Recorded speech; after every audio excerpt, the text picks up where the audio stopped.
Hi everyone, welcome to our fellowship celebration, the Legatum Center's fellowship celebration. Megan Mitchell, the Director of Fellowship and Student Programs. So welcome. I'm going to turn it over to our Executive Director, Dina Sharif, for some welcome remarks as we begin the program. All right, thank you, Megan.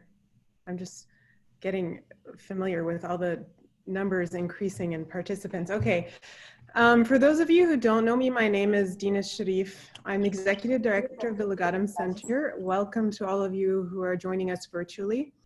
And for those of you attending who've never been acquainted with the center was established over 12 years ago to promote principled entrepreneurship as a pathway to sustainable and inclusive development within emerging markets. And while our mandate is emerging market focused, I would say that never before has principled entrepreneurship become more important than it is today. And while the center is involved in many other programs, we're really here today to celebrate the coming to an end of this year's Student Fellowship Program, which is one of our flagship programs. So I'd love to take a moment to kind of applaud the fellows here with us on the call today. I just want to start by saying how much I appreciate just how difficult it is to close a fellowship virtually. I've been a fellow myself in other programs, and to not be able to say goodbye with a proper hug, it's a really difficult thing, but we'll do our best to make today as special as possible. So before we start the program, there's a lot of gratitude that I think needs to be expressed. First and foremost, there isn't a single speaker who's joined today who didn't respond with, and I will absolutely be there within 30 minutes of my request. And to all of you, I want to express my deep gratitude for your support for the center and of our fellows. I'm also incredibly grateful to all the partners and collaborators we have across campus who support not only our mission, but all the work of our students. For those of you here tonight from the Martin Trust Center, MIT Africa, MIT Media Lab, Ideas in the PKG Center, and D-Lab, thank you for another great year and for your constant support. I would also like to thank the leadership of MIT Sloan and MIT more broadly, specifically our faculty director, Professor Fiona Murray, who I don't think has joined yet, but who's always available to all of us for advice and support, and also to our fellows. And of course, the fellowship in its entirety would not at all be possible without the generosity of our donors, the Legatum Group, MasterCard Foundation, the Jacobs Foundation, the Charles Koch Foundation, and Her Royal Highness Princess Moody bint Khaled. And finally, the real stars of tonight are the members of my team, the Legatum Center team. You will hear from some of them tonight, but I wanted to specifically express gratitude to Megan Mitchell, the Director of Fellowships and Student Programs, Julia Turnbull, Assistant Director of Student Programs, Kevin O'Connor, who manages our events and marketing, and last but not least, Art Osfer and Eileen Carney, who provide financial and admin support. I also wanted to give a quick shout out to our scholars and residents, Valeria and Adil Bosili, and of course our journalists in residence, Elizabeth McBride, who's with us. You all joined at a very difficult time, and I know that you didn't get what you bargained for, but everyone has taken the changes with a lot of grace. And with that, I really want to turn this over to my colleague Megan Mitchell to get the program started and introduce this year's fellows. But before I do that, I really wanted to thank all of you, the fellows, for dealing with everything that you did as we went through this global pandemic. All the uncertainty that has faced MIT students hasn't been easy, but the fellows, all of you have really dealt with it with a lot of grace and a lot of good spirit. And for that, I'm really grateful. You taught me a lot by how you behaved throughout this crisis. So with that, Megan, Yeah, the floor is yours. fantastic. Thank you, Dina. Thank you very much. Julia, can you move the spotlight to me? So I know we have some alums out there, so please take this as you will. I'm particularly proud of, I'm going to say I'm particularly proud of the progress this year's group has made that's taking nothing back from the alums. But you know, I'm excited for you all to meet all of the fellows tonight. I'm sure you'll be fascinated and truly impressed with the work that they are doing, and in particular with the resilience and initiative and innovative spirit that they've shown during these really uncertain and unprecedented times. As many of you know, our fellows are working to improve lives through the development of good jobs and improve conditions around the world, and are working and committed to driving change across South America, Africa, Southeast Asia. They're innovating in the spaces of education and human capacity building, financial inclusion, energy, transportation, and agriculture and health. So if you aren't already excited, I'm certain that by the end of these pitches, you're going to be just as excited as I am about the potential that these young leaders have to deliver impact as they move beyond MIT and back out into the world. Now, typically we would wrap something like this up with networking, but what I would ask those of you to do who are interested in connecting to some of our fellows that you hear from this evening, to email us, reach out to us at legatum@mit.edu with the students that you're interested in connecting to, and we'll make those connections for you, okay? Because I want to give a chance for you to get to know them, so know them better. But enough about that. Let's hear from the fellows. So as someone who has built her career in education, I believe really strongly that an individual's success should not be limited to his or her access to opportunity. Innovations designed to help people reach greater educational achievement or to provide the skills and resources to help them be more successful business owners are simply essential. So I'd like to begin by introducing you to our fellows who are focused in the areas of education and capacity creation for citizens around the world. Please meet Michelle, Chin, Miko, and Sebi.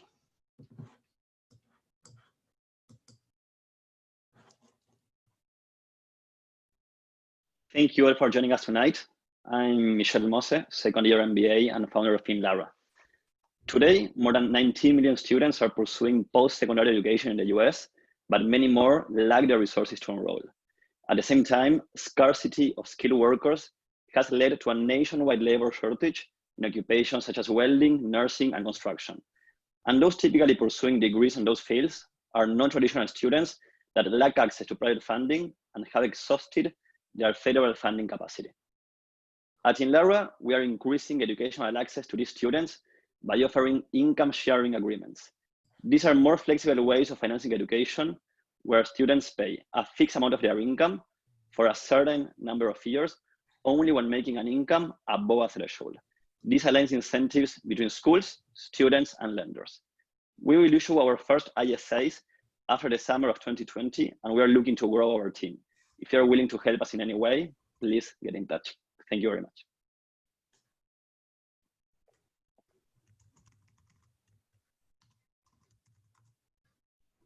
Hi, did you know that in countries like Vietnam, for millions of young people, English mastery make a difference between earning $400 or $4,000 a month?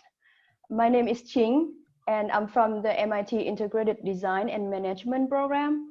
I designed WordGain to help students learn vocabulary on the go. They can learn as they are reading online, streaming Netflix, or watching YouTube. They can easily manage and review the words that they learned in the same immersive learning experience. My co-founders and I are both non-native speakers who went through this difficult learning process and end up meeting at MIT. And our 4 engineers in Ho Chi Minh City are also committed to develop the learning platform and mastering their English at the same time. It is a $6 billion opportunity in Southeast Asia alone. We just published our first extension on the Chrome store last week.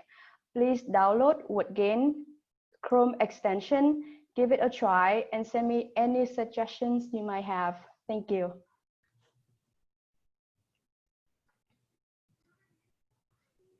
Hi everyone, my name is Miko and I'm the founder of Toka, also a second-year MBA student at MIT Sloan. Growing up in the Philippines, I taught impoverished youth at my neighborhood school, and actually on trips back home after leaving for Silicon Valley, I realized that while many of these students didn't have access to laptops, they did have access to basic smartphones. And so I started to wonder, what if they could use these basic phones to help me with some of my programming work? And it turns out this trend's actually prevalent throughout the country. Only 1 in 10 people in the Philippines have access to a laptop, but mobile penetration is over 5 times higher. And so I thought, what if people could plug into the digital economy using these mobile devices instead? And so this is where my venture Toka comes in.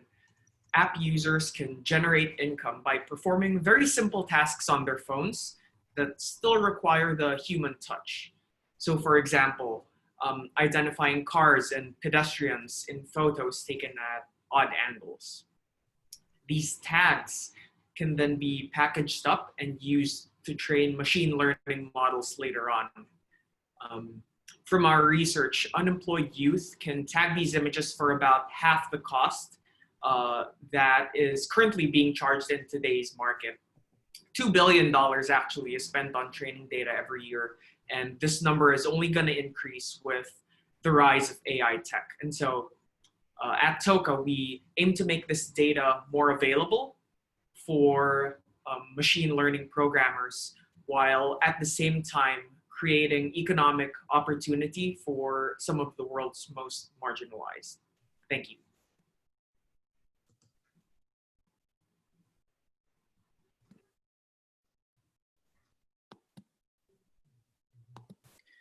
Hi, everyone. Picture this. You invested all your lifetime savings, borrowed money from friends and relatives to your business, but it still fails. This is the case in Kenya. 1 in every 4 small businesses closed down within the first year of operation. And this is primarily due to lack of access to finance, attributed to lack of financial guidance and support. My name is Sebi Salim. I'm a co-founder and the CEO of Tenakata, a fintech based in Nairobi, addressing this great challenge. We are a platform business centered around small businesses. We provide a mobile-based financial software, localized and customized to maintain business records. We provide partnership with coaches and mentors who use the financial data generated to provide financial management guidance. And finally, we bring in financial institutions to the business using the data to underwrite and provide loans to these businesses. We are currently rolling out our pilot for the first 600 small businesses in Nairobi. Join me if you need anything with regards to small businesses in Kenya. Thank you. Fantastic. Thank you all. Another critical entry point to opportunity and equality is financial inclusion. Fair access to financial markets, systems, and capital are among the most pressing issues facing individuals in emerging markets. But financial inclusion requires more than just a fintech solution or a fancy app. It's about ensuring equitable access to affordable products and services, as well as access into the financial systems and markets. Our fellows attacking this issue from each of their points in the world are Quadri, Luis, Nafis, Hugo, and Lynn. Quadri? Yeah. So good evening, all, and thank you for joining us. My name is Quadri Oguntade. I'm a first-year MBA student at Sloan and also the founder of Doma. Doma is a B2B marketplace that enables entrepreneurs in Nigeria to buy and sell quality products through an integrated mobile app platform. The problem is we have about 41.5 million SMEs in Nigeria in the informal sector today that face challenge getting quality products, and hence they could not win the customer trust and generate sales. The Doma team was in Nigeria in January, and we interviewed more than 50 SMEs who expressed similar challenge. Doma aims to solve this challenge by creating a platform that verifies suppliers and connect them with entrepreneurs so that they can be able to have access to quality products at an affordable price. On the mobile app platform, the business transaction of these SMEs are also documented so that we could advise them and create a credit profile for them, so for the future they could have access to finance. We are currently building an MVP for the mobile app, and we plan to launch in Nigeria at the end of the year. If you want to learn more about Doma and want to be part of the team, please reach out to me.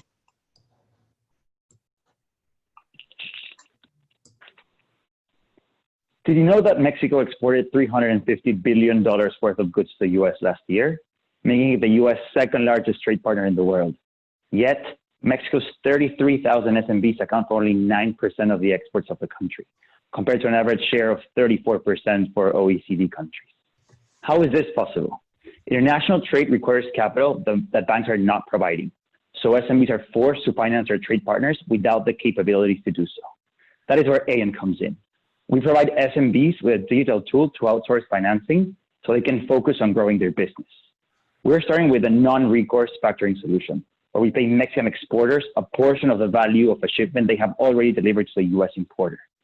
This product eliminates the shipping risk and shifts the payment risk to the US company, allowing us to charge better rates at a lower risk.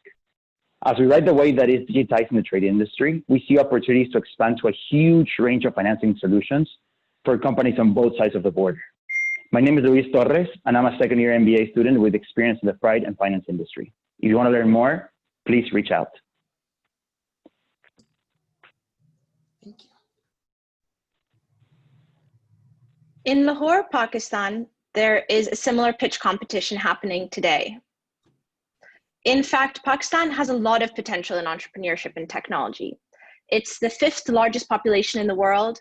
4G has quadrupled in just 4 years, and 700 notable startups have sprung up.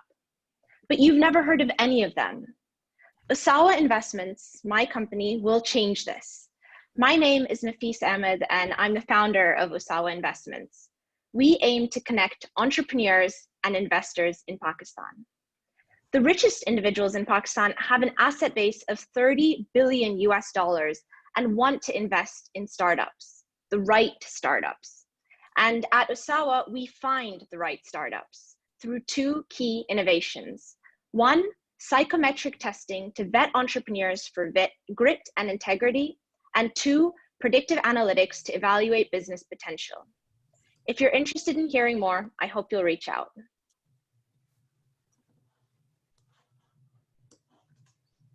Hi, I'm Hugo. I'm a second-year MBA at MIT, and I'm the founder of Billit. Billit helps freelancers and small companies manage their tax-deductible expenses and get invoices from their vendors in a quick and effortless way. We basically made the boring stuff for you. Companies in Mexico need to get an official invoice from every vendor they purchase from in order to make expenses tax-deductible. So each vendor has its own invoicing process.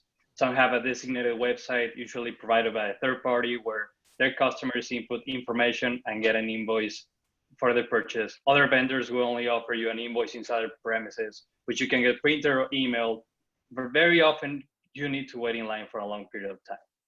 Freelancers and small companies spend an awful lot of time keeping track of every receipt, dealing with multiple vendors, and retrieving those invoices. With Billit, freelancers and companies make an expense, snap a photo of their receipt, and submit it to Billit.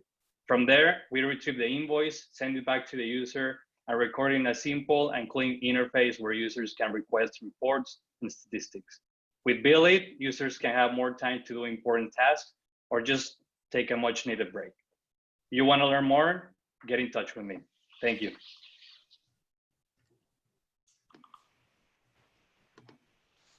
Hi, my name is Lynn. I'm co-founder of Across, the connector for mobile wallets. Recently, we have seen mobile wallets such as M-Pesa transform the lives of the unbanked. In Southeast Asia, where I'm from, 70% of the population do not have access to a bank account. This has given rise to hundreds of mobile wallet solutions in the region.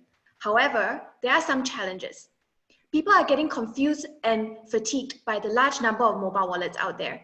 These wallets are also closed-loop systems, which limits where you can spend credit. At Across, we connect mobile wallets across Southeast Asia to facilitate a seamless payment experience. We enable any mobile wallet that you choose to use to be connected with the one that your friends, family, neighborhood coffee shop, or convenience store uses. No more fumbling with phones, downloading yet another wallet app, or forgetting how much you have in your balance in different wallet accounts. Mobile payments is made easy the way it should be with Across. Thank you.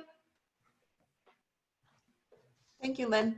Just a reminder, if you want to reach out directly to some of these fellows, please feel free to email your interest to us at legatum@mit.edu, and we'll immediately pass that right along. So movement. I know it's something that probably not enough of us are doing much of these days, and to move takes energy. The efficient and effective movement of people and products, as well as access to reliable, clean, low-cost energy, are essential for an economy to grow and prosper. The fellows who are spending their days and nights focused in these areas are Roderick, Nitin, Pulkit, and Larissa.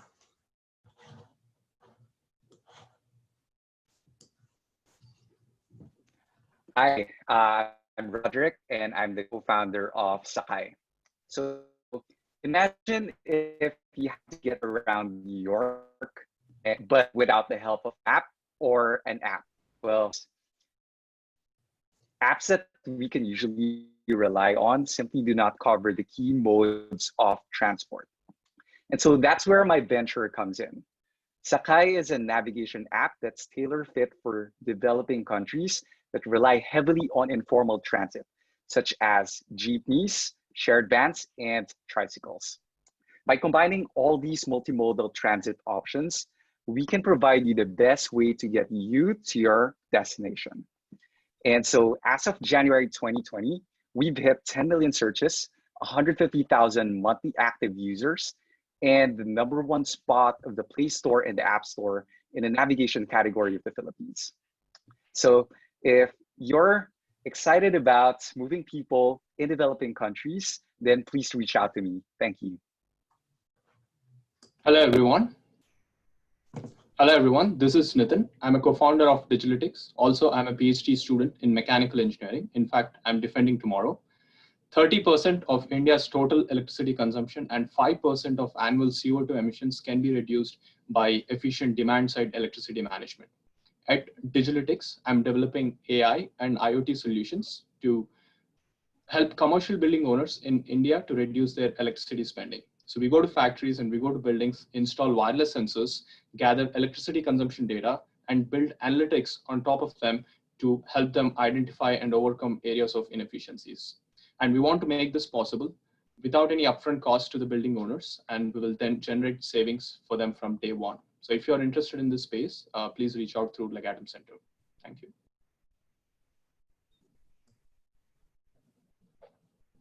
Hi, everyone. Access to energy and water are the building blocks for sustainable economic growth. Having grown up and worked in Kenya, the statistic that approximately half of sub-Saharan Africa lacks access to these basic human rights is close to heart. I'm Pulkesh Sherry, and I co-founded Illumina Africa to make a dent in these statistics. Illumina Africa is a solar energy startup with a proven track record of delivering commercial solar energy projects in East Africa. We have developed over 750 kilowatts of installed capacity, and this makes us the 5th largest Kenyan solar provider. In the near term, our company is contributing to the fight against COVID by supplying solar water pumps to rural, vulnerable communities, and have partnered with 2 rural clinics for rapid deployment of solar energy.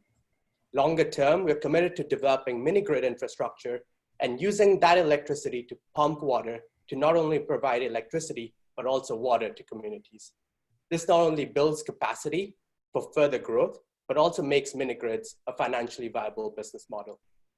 Illumina hasn't gotten to where it is alone. We have been mentored by, supported by, and partnered with amazing individuals, companies, and cooperatives.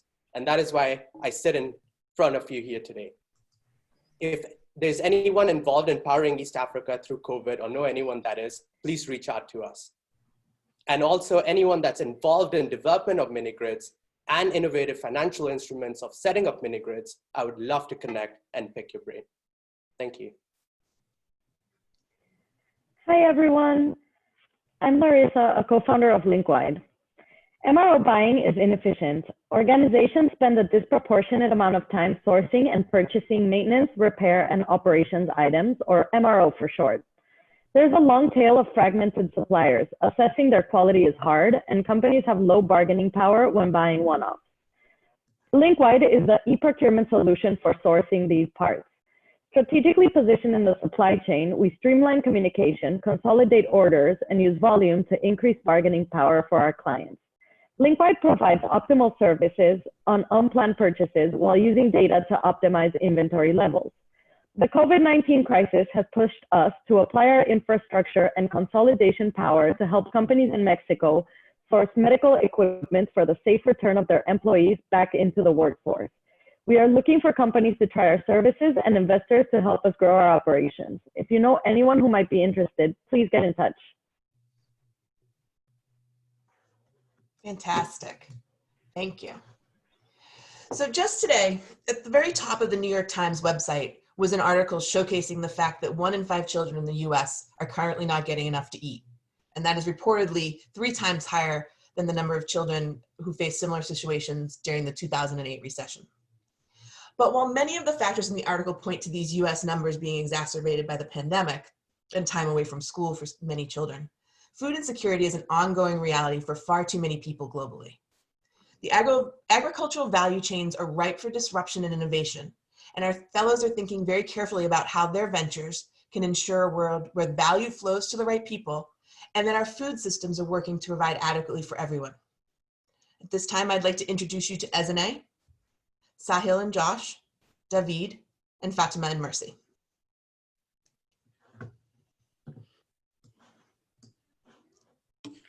Hello, everyone. My name is Ezene Uzo Okoro. In Nigeria, there are 2 kinds of people. People who are food insecure and need employment, and people who want fresh produce grown for them in their homes. I'm the founder of terraformers.com, and we connect these 2 groups of people together because, as Megan alluded to, there are 2/3 of Lagosians that are food insecure. Terraformers helps people eat nutritious food at low cost through productive and networked backyard gardening. Our platform connects residents to vetted local gardeners while providing economic opportunity and a pathway to food access to those who are food insecure. Our garden harvests at local schools in the area are an opportunity for students and gardeners to learn how to become self-reliant and become skilled for gainful employment.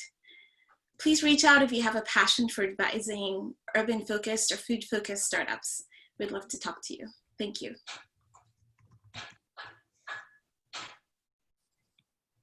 Hi, everyone.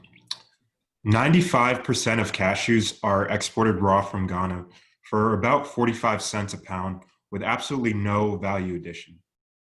Now think about how much you paid for your last small package of cashews or groundnuts, maybe $5, $6 for only a quarter-pound bag. This is one of the many missed opportunities to bring quality produce from Ghana, a country with abundant resources and amazing food, to the global market. Ghana is a reflection of the dearth of global African food brands, despite its rich tradition of food. This is a product of broken infrastructure, structural economic constraints, and limited connections to foreign markets. At Gria Foods, we're focused on addressing these challenges by building an export brand of premium products to share with the world. We're doing this by sourcing produce from farmers that we built strong relationships with. By building their capacity, we're bringing elegantly packaged, high-quality products straight to US consumers in reusable and biodegradable containers. This promotes good labor practices and environmental sustainability, which is important to our brand. Luckily, this is just in time as a lot of us are sitting around snacking, and tree nut demand and transparency for consumer goods is increasing. So we're really trying to take advantage of all these trends coming together. We're excited to say that we're in the process of importing our first shipment of cashew nuts right now, and we look forward to sharing it with you all. So if you're interested in joining us in building a premium African food brand from the ground up, or you're just hungry and want to sample some of our shipment, please reach out to Josh Reed and me, Sahil Joshi. Thanks.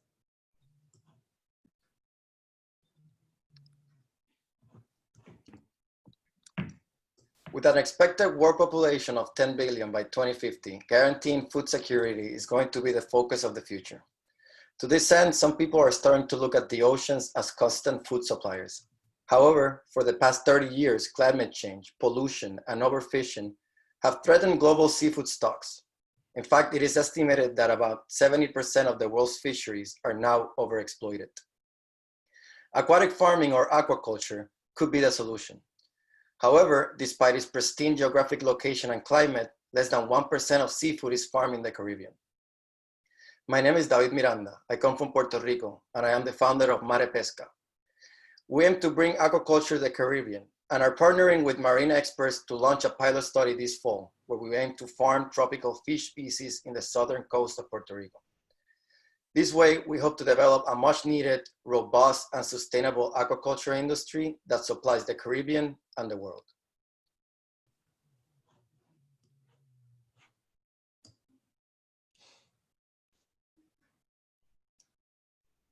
Hello, my name is Fatima Diallo, and I am the co-founder of Pandar Africa, the Uber for agricultural rental equipment in Africa. Our mission at its core is to financially empower smallholder farmers by providing them cost-effective access to agricultural equipment, such as tractors, plowing equipment, and sprayers, just to name a few. Having grown up in families that consist of farmers, we are super passionate about this sector. Having seen firsthand these communities struggle to make ends meet, despite their large contribution to food access and security in the continent. Our solution is a short-term peer-to-peer rental that allows equipment owners to lend their equipment to a cooperative of farmers. The equipment owners gain extra income from idle equipment, and farmers gain access to cheaper equipment that will generate productivity gains. We plan to create a sustainable business and generate revenue by taking a 2% cut from every transaction that's done through our platform. At the end of the first year, we hope to have reached and helped 150 farmers, increase these farmers' incomes by 20%, and onboarded 30 equipment owners. We're currently conducting a mapping exercise to narrow down on a beachhead region in Kenya and are also developing our platform prototype. If you know of mid to large scale equipment owners in Kenya that would be interested in this idea or are interested in helping us in prototype development, please let us know. Thank you. Thank you. So these times have continued to showcase the absolute necessity of protecting the most vulnerable among us. Those include infants, particularly those born too early and in unsatisfactory conditions, as well as refugees who have been displaced and forced to move far from home. And as we are all faced with the current pandemic and the ravages of COVID-19, I know we are all rethinking healthcare systems and how resources are allocated for the well-being of all members of society. Let me introduce you to our final 3 fellows and some of our best healthcare innovators, Sumit, Sergio, and Anatole. Hi everyone, I'm Sumit, founder of iPhone, where we are using origami to address healthcare problems across developing economies. Our latest product has been this predator face shield, but I'm going to talk about ICU, which is an origami-inspired transport incubator that will help prevent hypothermia-related neonatal deaths across developing economies. Each year, about 130 million babies are born, out of which up to 80% suffer from hypothermia, and up to about 2 million die. Now, all that these babies need is a safe and warm environment to transport them to tertiary care hospitals where they can get the right care. But in developing economies, most of these babies are born either in home settings or at primary care hospitals, and transporting them to tertiary care hospitals becomes an issue. And this is where I4 and ICU comes in. ICU is an ultra cost-effective, ultra portable transport incubator that will be fitted in all ambulances across these countries, along with a penny-sized baby monitoring device that will transport these babies safely from home or primary hospitals to tertiary care hospitals, hence saving a lot of babies in the process. If you are interested in this space, please reach out. Thank you.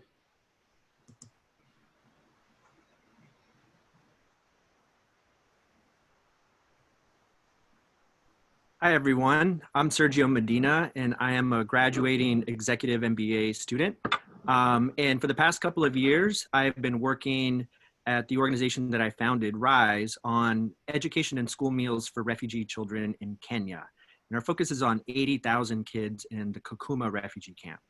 Now, post-COVID, a component of the product that we were building was actually a digital immunization tracker so that we could have children and their parents enter their World Health Organization yellow immunization card data into a platform, and the refugees themselves own it. They don't have electronic medical records in refugee camps, but they do have mobile phones. So on the same platform, we're building a immunization card, and our focus is to deploy this in a camp and potentially show coverage rates and inoculation rates for current diseases that we have vaccines for, and do this for 200,000 refugees in that camp. Now, if we can demonstrate that we can digitize immunization records for 200,000 people, this has massive potential to scale, especially when, when a vaccine for COVID emerges. So we'll be building digital infrastructure to prepare for this pandemic and future pandemics. Thank you.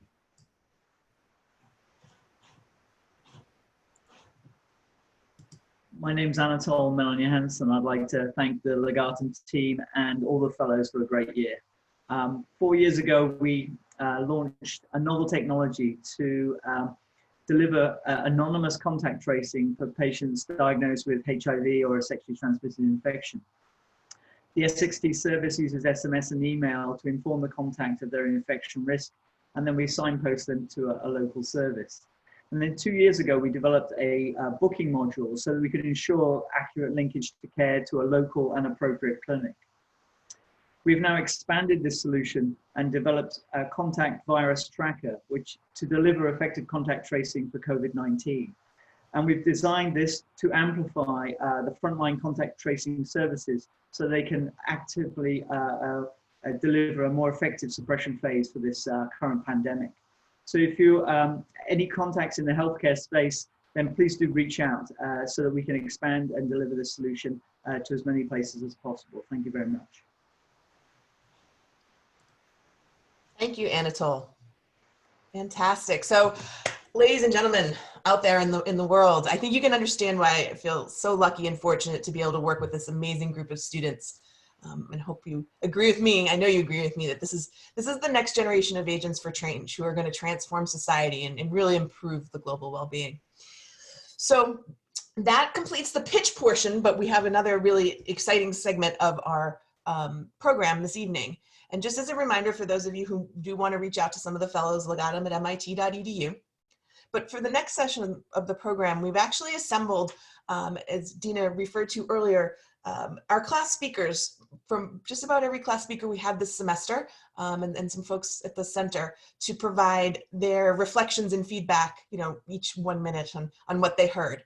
But before we do that, we do have a very special guest, and I'd like to turn the proverbial mic, or maybe more the spotlight, over to the Associate Dean of Innovation and Inclusion at the MIT Sloan School and Legatum Center's fearless leader and faculty director, Fiona Murray.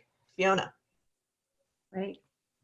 Well, Megan, thank you very much. And I have a message on my screen that says the host has now spotlighted me. I'm not sure I have ever had the opportunity to be quite so spotlit in front of so many people before. But I will tell you that the end of the academic year, celebrating the Legatum Fellows, is one of the things that is a particular privilege and pleasure. As you know, particularly with the expansion of my role as Associate Dean of Innovation and Inclusion, I have quite a few responsibilities, but the Legatum Center and the community of Legatum Fellows is one that is incredibly dear to my heart because of the work that you do and the incredibly important things that you are doing while you're here at MIT, that you've already done before you come, and that we know you'll go off and do in the world. And so I very much just wanted to congratulate you on completing your degrees or your year with us, especially under such really difficult and I know trying circumstances for all of us. All of us have been affected in one way or another with family and friends. And I know that's really challenging. So I just want to congratulate you on doing that. As somebody from the UK, it seems like it's very difficult to give a speech without referring to something that Churchill had to say.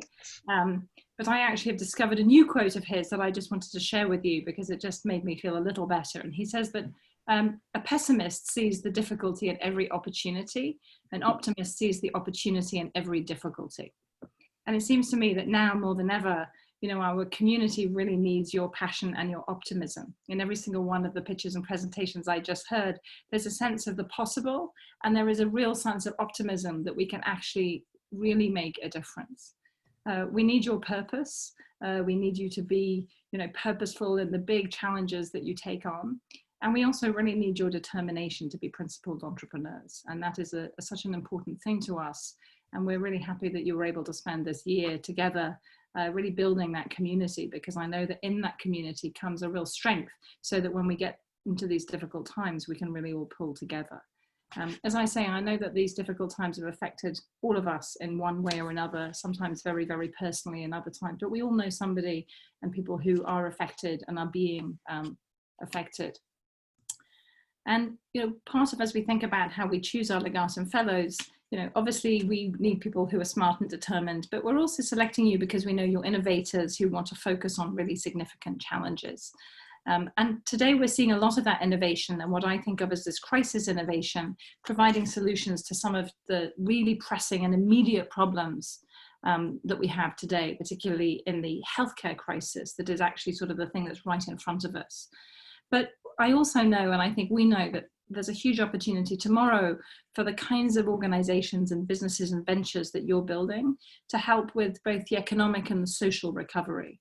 And that is going to be an absolutely massive global challenge. I mean, it's quite clear that we are going to be in unprecedented times. And so the kinds of building, you know, are going to be absolutely essential, and I think are a very bright light on the horizon for all of us.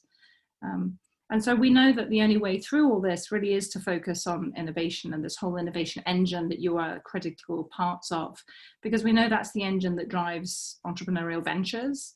It's the engine that solves problems. It's the engine that through you creates jobs, but it also changes the system. And I know we've spent a lot of time this year talking to you about that. And we know that you are going to go out as change agents well beyond the impact that you have in the particular venture and the jobs that you create and the change that you make, but in fact to sort of have that ripple effect through the system. And I really hope as well that understanding what you do, you'll then inspire the next generation of global innovators to actually follow in your footsteps, and you'll be in a situation to refer other people to come and become part of this Legatum community. And so I do just want to remind all of you that just because you're graduating or leaving does not mean that you just get to vanish off. Once you've been a Legatum Fellow and once you're part of our community, you remain part of that community. We will be tapping you for your advice, for your expertise, asking you to come back and share your stories. But we also want you to know that we're also here for you. There's a tremendous now, almost I think 10 years of Legatum Fellows.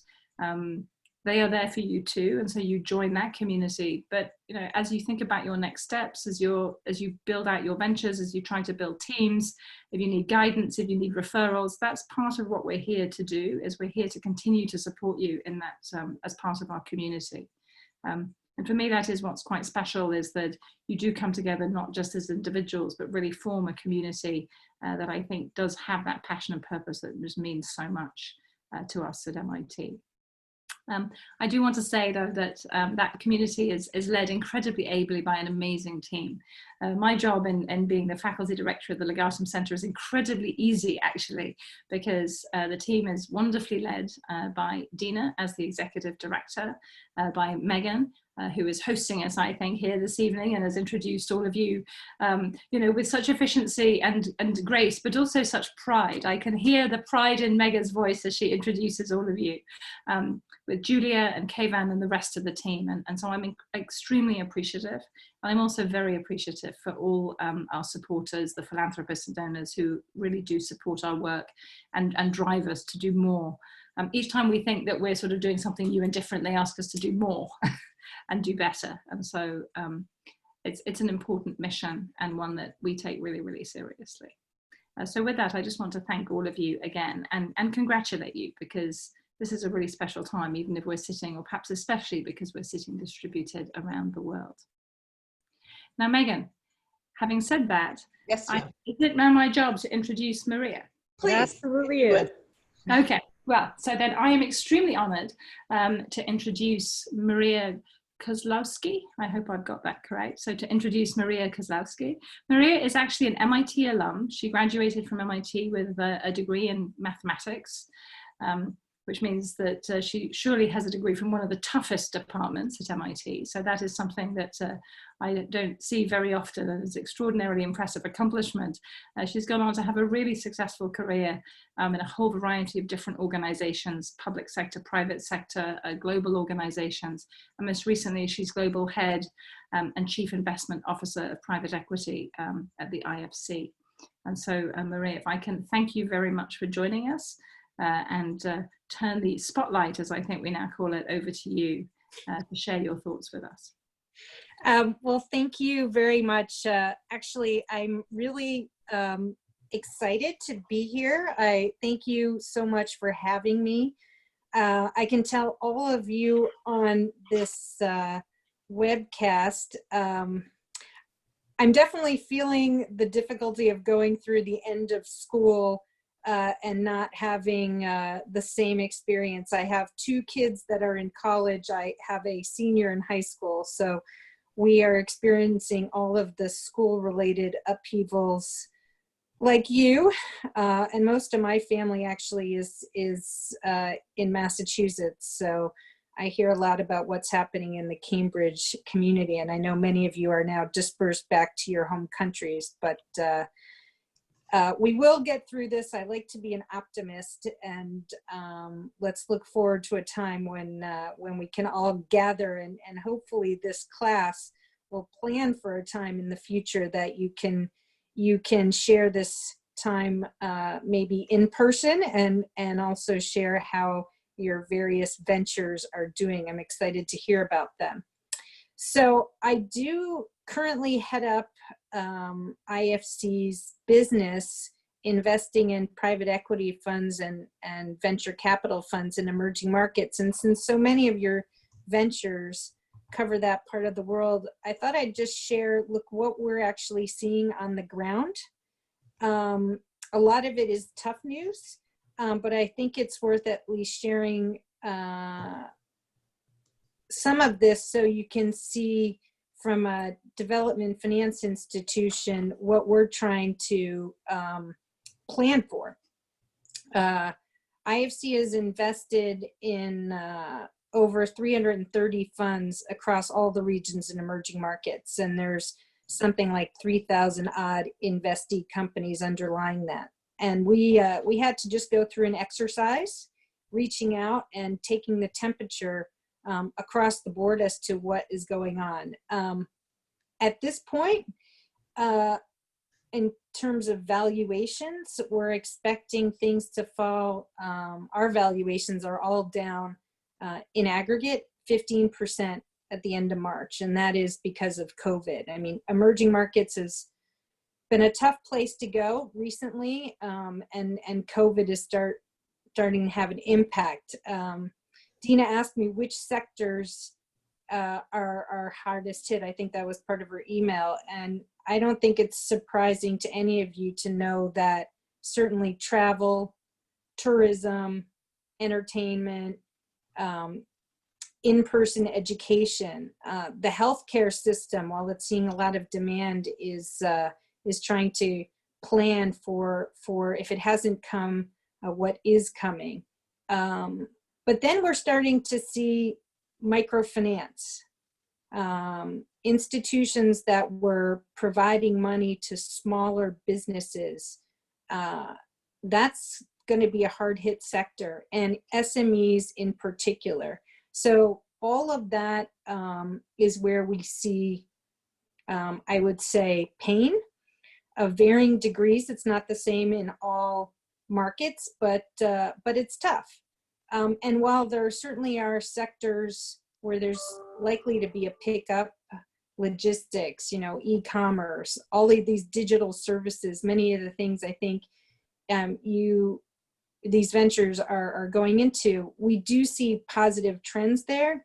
But across the board, I would say in emerging markets, it hasn't settled.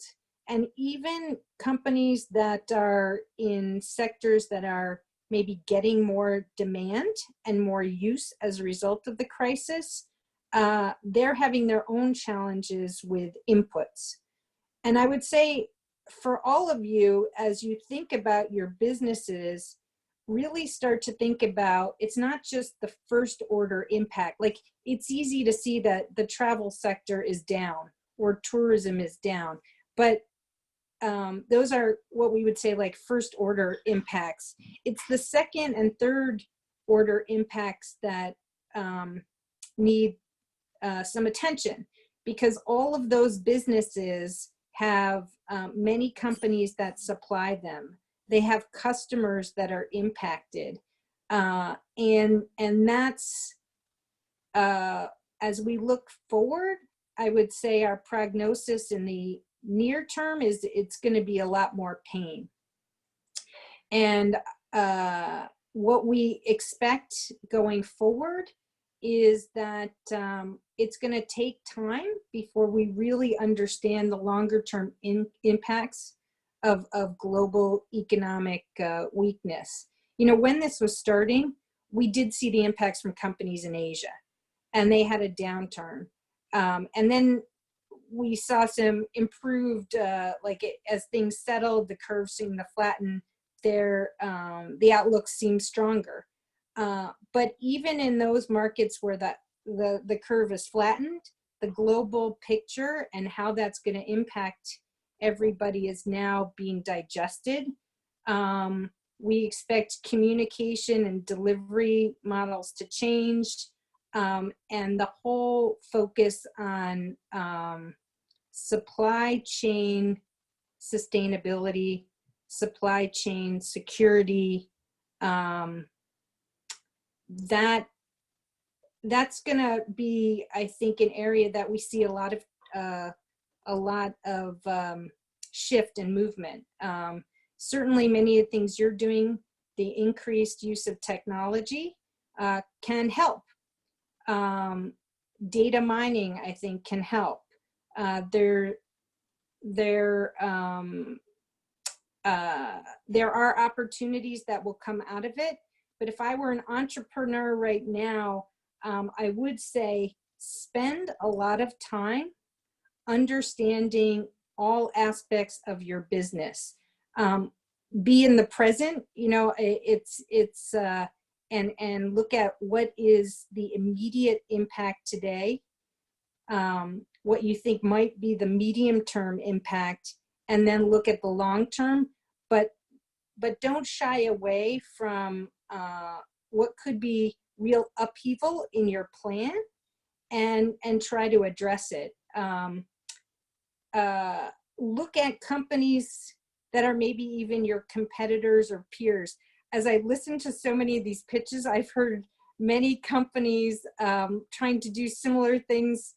You know, everyone's got a unique idea, but don't be afraid to find out who's done something similar, even if it's in a different region, and try to learn from them, or if you can collaborate. I was talking to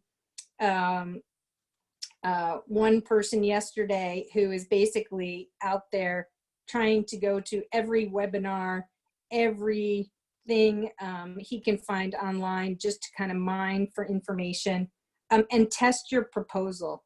Don't be afraid to pivot now. I think you may not know which direction to pivot, but if you can be in the present now, I think the opportunities are there in emerging markets. Look, the emerging markets are going to need your help. We are preparing for a pretty tough period ahead.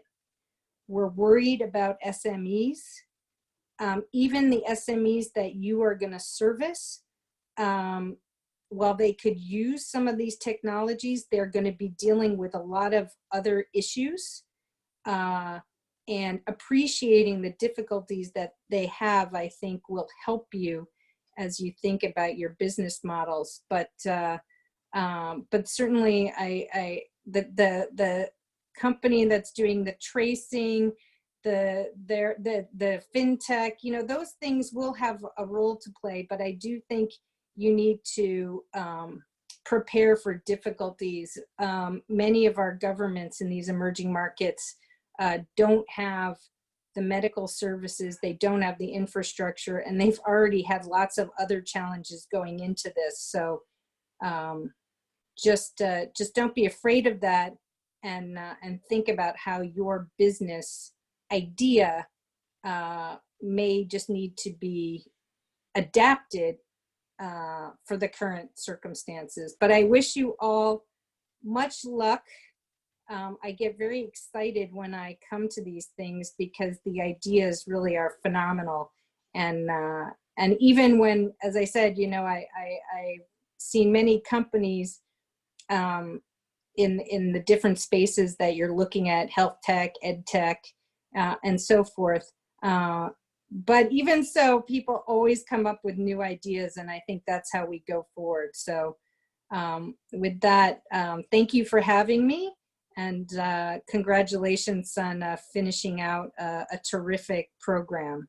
You guys are the success of MIT.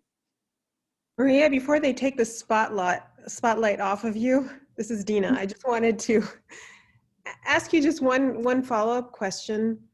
What are you most hopeful and optimistic about in the long term, specifically with regards to emerging markets as a result of this particular crisis? As a result of well, look, I think the demographics of emerging markets are still there. They're young populations. These are growing populations. I've been working in emerging markets for almost 30 years. What I'm hopeful about is I just see that these young populations, the ideas are starting to come from the markets themselves. When I started in emerging markets 30 years ago, there wasn't that opportunity in many of these markets. And I would say we started doing a lot more venture capital at IFC in emerging markets, particularly in the past 5 years. And we are now seeing early stage companies addressing local demands. And it's coming from young populations that are going back, trying to meet the demographic needs. That's what excites me. I think we'll get through this health crisis. We don't know when, but certainly there's a lot of attention being put on both treating COVID and hopefully eventually getting a vaccine. So I do think we'll come out the other end. And then the changing landscape, it gets more promising over time, and that excites me. Awesome. Maria, thank you. And to everybody listening, I just, when I contacted Maria again, she immediately responded and said, yes, I would love to join here the fellows and share my thoughts. So thank you, Maria, again for being with us tonight. So I'd love to move to the next segment of the program. And I just wanted to say that the next group of speakers are people who have in some way, shape, or form engaged with the center over the past year. And this particular segment of the program was really designed for the fellows. I've asked each of the special guests joining us to give their own 1-minute piece of wisdom or advice or inspiration to all of the fellows. And again, I just wanted to say that there's some of them who responded back to me with literally within 2 minutes saying that they're going to be here. So I would love to get this segment started. I would just like to ask, just as the students stuck to their 1-minute pitches, please stick to your 1-minute pieces of wisdom. I'd love to start with Sanjay, who has been our entrepreneur in residence this past year. There we go. Sanjay, let's start with you. What do you have to share with the fellows tonight? Well, first of all, congratulations. And, this is very, very different. And Maria, like you, I have a senior and it's really, challenging. And I know you're also missing your friends and wanting to have a proper send-off and graduation. But the ideas, and I've done this for almost 2 years now at Legatum, the ideas are just, they just keep coming. And I love that about the fellows, the enthusiasm. And as others have said, as Maria has said, this will pass. And if you're as old as I am, I've gone through several, downturns, 1997, 2001, 2008. And, when you're in it, you cannot see light at the end of the tunnel, but there is light at the end of the tunnel. And as entrepreneurs, I think we don't seek risk, we manage risk, right? And this is what I see in all of you. And I think emerging markets, and as you, most of you know, I'm from Nepal, came to the US by myself at 17, brought internet to Nepal in 1994. And I now know what that was at the time. It was a very small project, but really what it did to Nepal and the economy there is phenomenal. So, I truly hope that you guys in whatever venture you're doing, you're going to thrive. It's not going to be linear. It's going to be non-linear for sure. But as entrepreneurs, you're going to find a solution. And with that, congratulations to all of you. Thank you, Sanjay. So I'd like to now move to Christopher Schroeder, who is a dear, dear friend and mentor for many, many years now as co-founder of Next Billion Ventures. Chris, you were with us at the last demo day, and thank you for joining us again today. What is the one piece of wisdom, advice you have to share with the fellows at this current moment? Firstly, I'm just in awe of the Legatum program. I'm in awe of you people who have organized it and been so dedicated to it, but particularly in awe of the students, and congratulations to you. Look, I mean, it's very easy to get wound up on how terrible things are today because they're tough, but entrepreneurs are about getting over terrible and seeing things through. So my advice isn't really advice, it's kind of a cheering on and exhortation. And it really just says to you that there are things in life you can control and you should hit them with everything you have. And there are things you can't control and you have to try to move them out of your mind so you can be steely focused overall. Because the fact is, in listening to you all, you are on the front lines of two of the most really amazing phenomenon that will not go away. The first is, and you live this, the least understood revolution in technology today is not technology, but is access to technology everywhere in the world. And you guys are proving that problems can be solved anywhere on anywhere's terms, not on some Western or Chinese version, but on the terms that you see in your real life experience. And I think that will never go back. And I think it's only something very powerful to leverage. And the second thing is, for all the terribleness of COVID, we have to remember that literally in 6 weeks or 2 months, 10 years of human behavior shifted into that period of time. And as you think about your companies and as you think about your businesses, the idea that all of a sudden hundreds and hundreds of millions of people are now comfortable with virtualness in some form of their life, whether it be in education or in healthcare or in how they transact and how they buy things or how they move money. This has been happening obviously for years, but it now has just gone unbelievably on steroids. Many of your businesses are doing the latter. All of your businesses are part of the former. And I just can't be more excited to see what you do with it all. And I wish you all the best and look forward to staying in touch with you. Thanks for having me.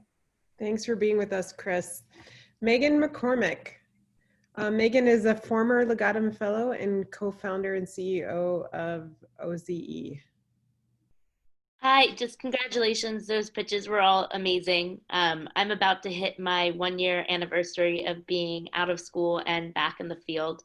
And so I wanted to give you advice on that transition. I think the amount that you'll accomplish in your next year is really going to floor you once you take away the demands of an MIT education and all of your classwork.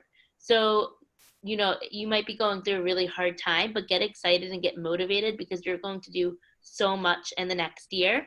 And then on the flip side, I'd like to say, don't take every minute you used to spend on class and now work. So take this new free time that you have and give yourself a little break, take a weekend, take a day off.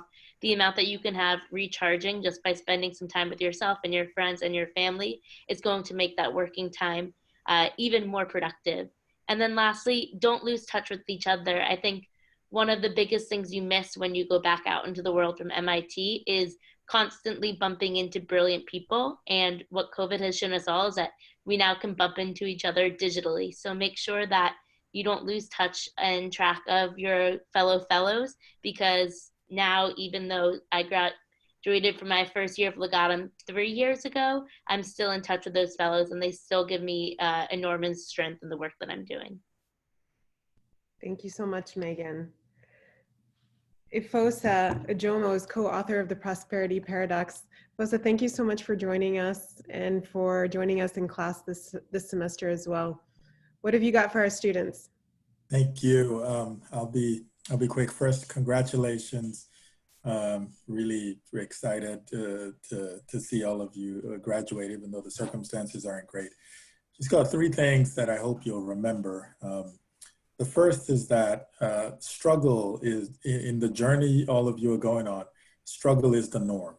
And so embrace the struggle. Embrace the struggle that the customers you're looking to create products and services for are going through. Embrace the struggle in the entrepreneurial journey. Don't see that as a deterrent.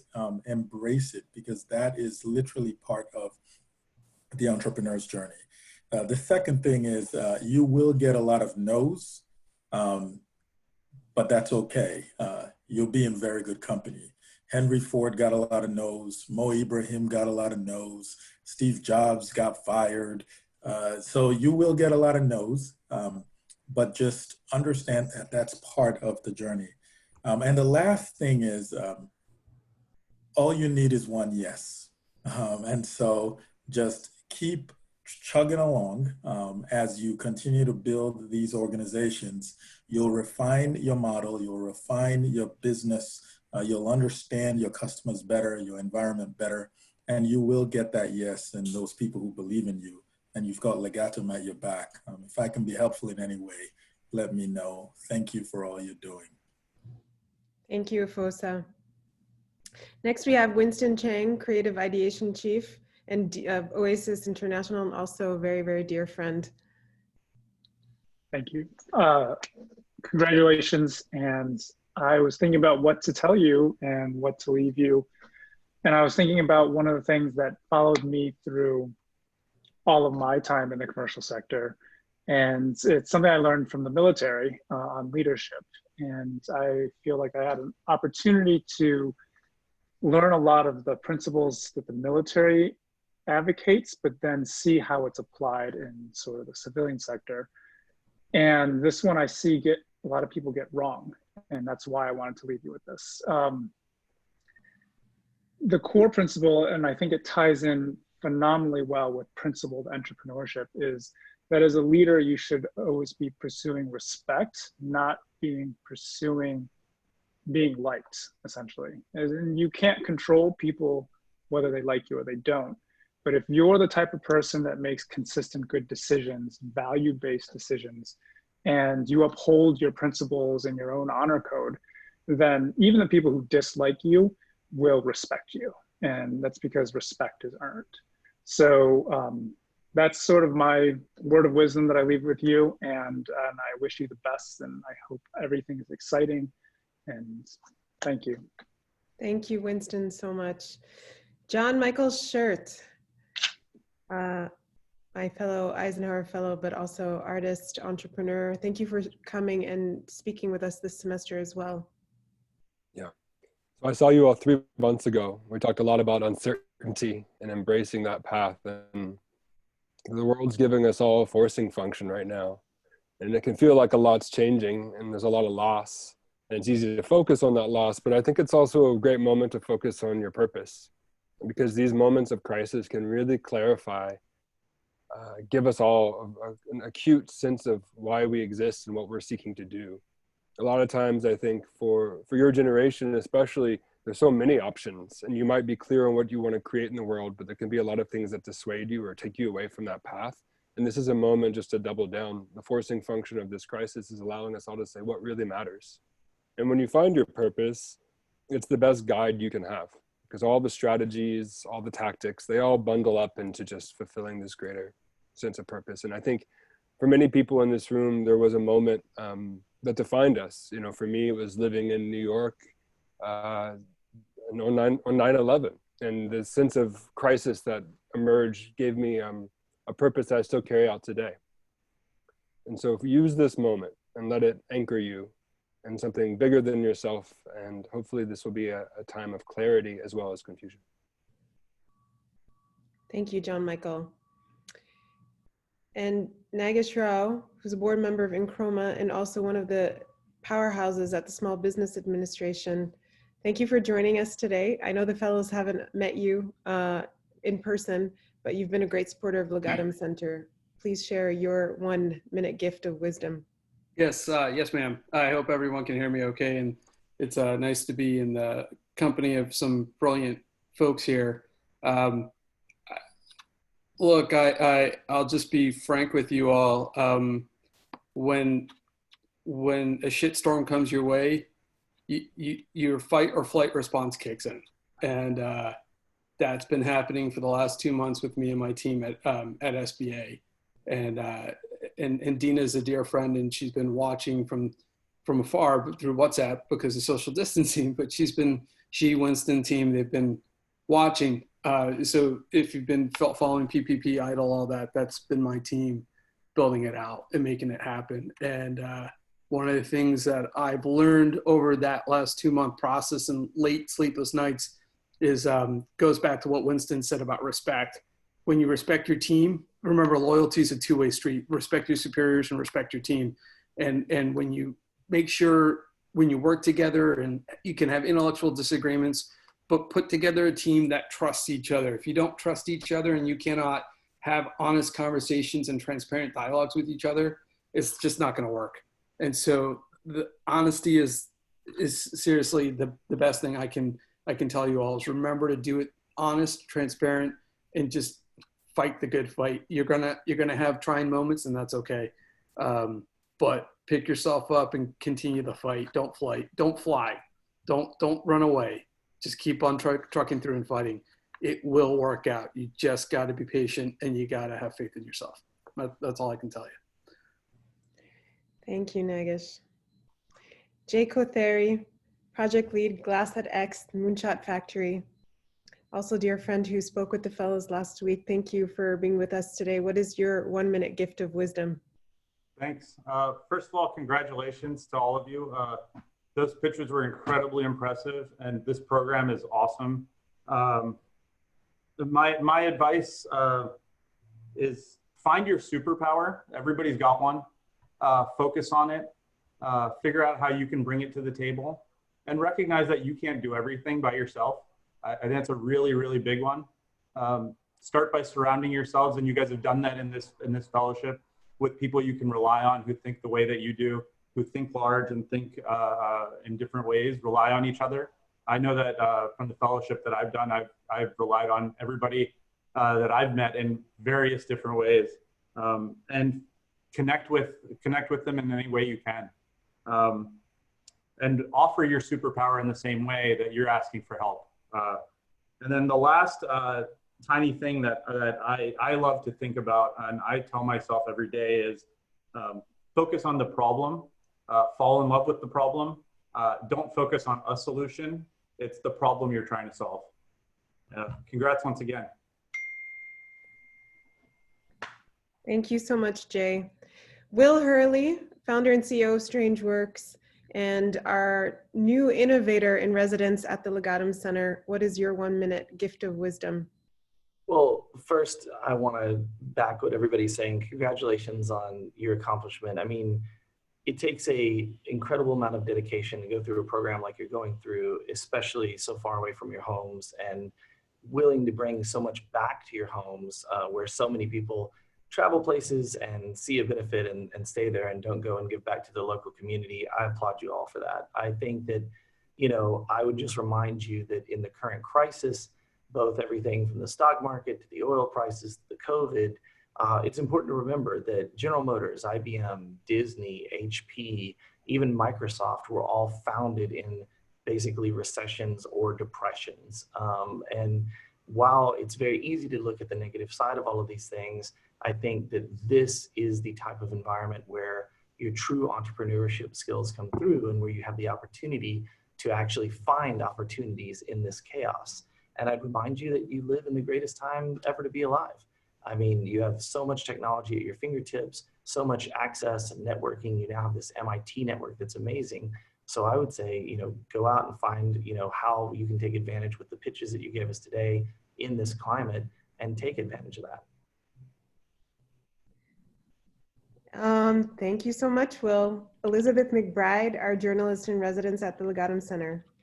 Thanks. Thank you, Dina. I also am in awe of the quality of the pitches that I saw, and I feel a little bit bereft. It's true that I haven't been able to be up at Legatum every month, meeting everyone in person, especially now that I've heard what you're working on in more detail. But I will look forward to connecting with you over the next coming months. So I just wanted to say three things really. So I am, in addition to being a journalist, also an entrepreneur myself, and launched a publication called Times of Entrepreneurship on February 12th, lucky for me, right into the teeth of the pandemic. So it's been a sort of terrifying whirlwind. I know people who can empathize with that. But I feel like we're in a great space now, and I think we got there by moving very fast and being very focused on the singular idea of doing what would make the most impact in the world. So that meant really focusing on the stories that I thought at a spear point might be able to move the dialogue some. And we have been able to do that. So that's one thing I would say, is just move fast and focus on where your biggest impact is as a person and as a company. The second thing I'd say is that having been through a number of these crises and recessions in my life as well, these are the times when your integrity becomes more and more important. Trust is at a premium when people can't count on support from institutions. The trust between individuals and relationships really comes to the fore. So be trustworthy. And then the last thing is that as a journalist, I've been privileged to interview many great entrepreneurs over my career. And I've seen many of them get increasingly out of touch with kind of their humanity. So looking ahead past this crisis, I'm sure that all of you are going to be great entrepreneurs. You're going to build those big companies. You're going to be huge successes. And I would just say, in the words of one entrepreneur who did not lose touch, Jack Bogle, who is the founder of Vanguard, used to tell me, you can't forget the people you serve. And that means your employees, your partners, your clients, your community, and really focus on serving them, and that will not steer you wrong. Thank you, Elizabeth. And Valeria Budinich, who is a scholar in residence at the Legatum Center, what is your 1-minute gift of wisdom? Unmute myself. The first one is congratulations. Enjoy this moment. You will remember it for years to come. And it has been very, very energizing to hear your entrepreneurial drive and your commitment to make the world a better place. Don't lose that. It will be the energy that it will take you out of the low moments. And in terms of gems of words of wisdom, two simple ones. The first one is the altitude of the dream. Because you are graduating at the beginning of the post-COVID world, you will have the privilege to be the entrepreneurs that will be the architects, among the entrepreneurs that will be the architects of that post-COVID world. And if you aim high, if you really take your dreams to the fullest extent, you will be in a position to transform local economies and to make your dream come true. And I would like to leave you with a quote of one of my mentors that for me, it's a north. It points to a north that it has always served me well. And that quote is that ideas are not in our mind. They exist in the space that we create in conversations. And that space that we create in conversations is precisely what ignites the entrepreneurial drive, and the Legatum community is one of those spaces. Keep cultivating it, honor it, and make it bigger. Enjoy the ride, and I wish you a great journey. Thank you so much, Valeria. Adil Bousili, who is our investor in residence at the Legatum Center. Thank you, Dina. So congratulations, everyone, for finishing what has probably been the hardest school year or fellowship to finish ever. So well done. I think for years and years, you're gonna remember how during the pandemic, you were enrolled in MIT, finishing your Legatum fellowship, and man, you've nailed it. So kudos on that. What I would like to say is that the basic rules of the game haven't changed. So if someone out there has an unserved need and they find a product or a service, there's business. What has changed? Who are those people and what their needs are and how quickly they are changing, which leads to simply a lot of uncertainty. And who better to deal with uncertainty than entrepreneurs and change makers, than you, basically. So if you're in that spot, or whether you need to pivot, if you're feeling it and if you find it, embrace it, go for it, and just enjoy the journey. Make sure to celebrate. Thank you.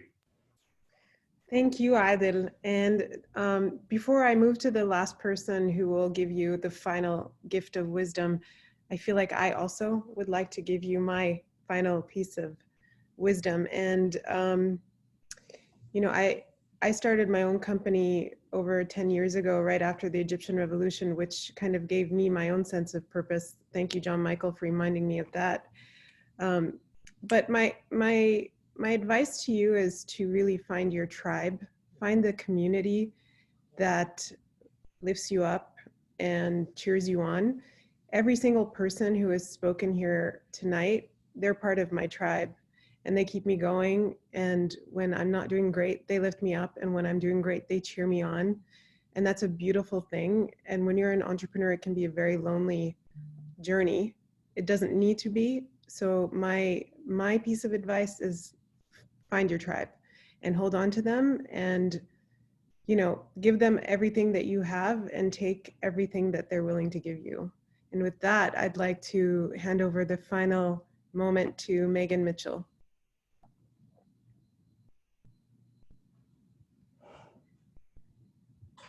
Megan, you're on mute. I thought I'd make it through. Okay. You know, I said at the outset, you know, that I can't express how proud I am of you. And I probably would have said that in March. But maybe what I really should add tonight is how in awe of you I am. The initiative, the resilience, and the caring you've shown over the last few months has been extraordinary. For people who were watching, you only had a few moments with the fellows here. But what I've been witnessing is all of you are, you know, leaders moving through disruption and uncertainty with purpose and conviction. You know, they worked together, they leapt into new ventures. You know, you all pivoted on and reworked some of your ventures, changed travel plans and thought about how you could do research and advance your ventures from here. You organized, you collaborated, and it really was an amazing thing to witness. And I know also, as much as we really tried to do everything we could to check on all of you and support all of you, it didn't go unnoticed that you took the time to check on us too.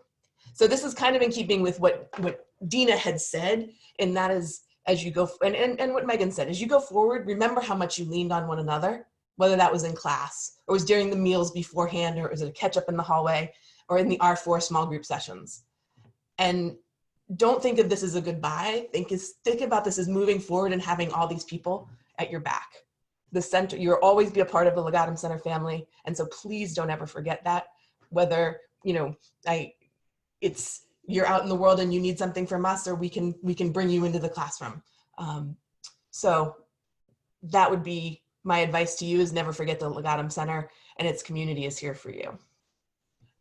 So with that, we're going to adjourn the session. Thank you to all of our guests who joined us on screen tonight, and the audience participants. It was so fun for me to be able to see you, hearing you did great jobs in classes, and now to hear what the fellows have been working on. And of course, again, thank you to our donors and supporters, the Legatum Group, MasterCard Foundation, Jacobs Foundation, Koch Foundation, and Her Royal Highness Princess Maudi bint Khalid. We wouldn't be here without them. But anyway, we'll send you off. For the fellows, we were going to take a break and reconvene for just a few minutes to kind of celebrate one another in the classroom link. But again, thank you all, everyone who participated and joined and stayed online. This has been really a fun evening for me, and hopefully it has been for you all as well.